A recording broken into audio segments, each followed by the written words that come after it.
son chat au harnais et à la laisse. Alors d'abord, on lui a mis un petit harnais et on l'a habitué déjà à l'intérieur avec le harnais. Ensuite, plus tard, on a acheté donc une petite laisse d'1 mètre. Comme avec le harnais, on l'a laissé un peu avant de lui mettre dans ses jouets, dans son arbre à chat, pour qu'il puisse mettre ses odeurs avant qu'on lui mette dessus. Et ensuite, on lui a mis le harnais avec la laisse qui traînait derrière. Alors au début, il n'était pas très confiant, hein, ça le stressait un petit peu. C'est seulement une fois qu'il était habitué à tout ça qu'on a pu sortir en extérieur pour qu'il puisse un peu découvrir ce qu'il y a dehors et ne pas être stressé par la laisse parce qu'il y a déjà plein d'autres choses qui allaient le stresser.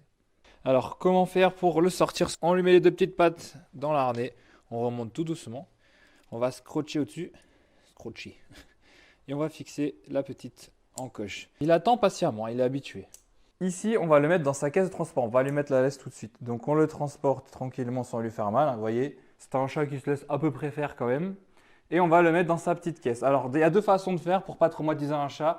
Normalement, il ne faut pas le mettre la tête la première, mais Milo, comme il n'est pas traumatisé, normalement, ça va le faire. C'est pas toujours facile, hein. Vous voyez, Milo, il coopère pas toujours.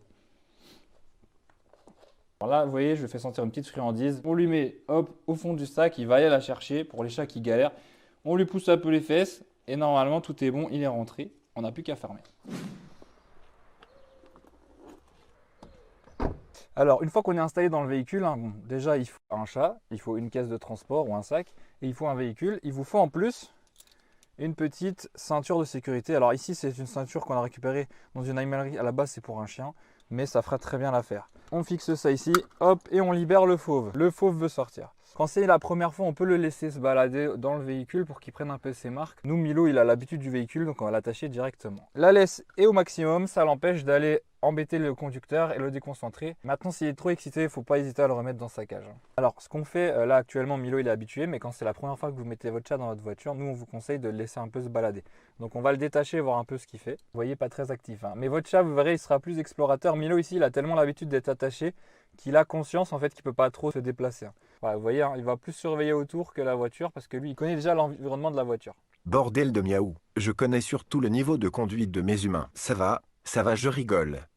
Moteur allumé, c'est important aussi de le laisser visiter de façon libre, sans avancer bien sûr à l'arrêt, pour qu'il puisse s'habituer au bruit et aux odeurs et que ça puisse le rassurer une fois que la voiture avance. Il ne faut pas hésiter bien sûr à chaque fois à le féliciter, à chaque fois pour qu'il comprenne que c'est très bien ce qu'il fait.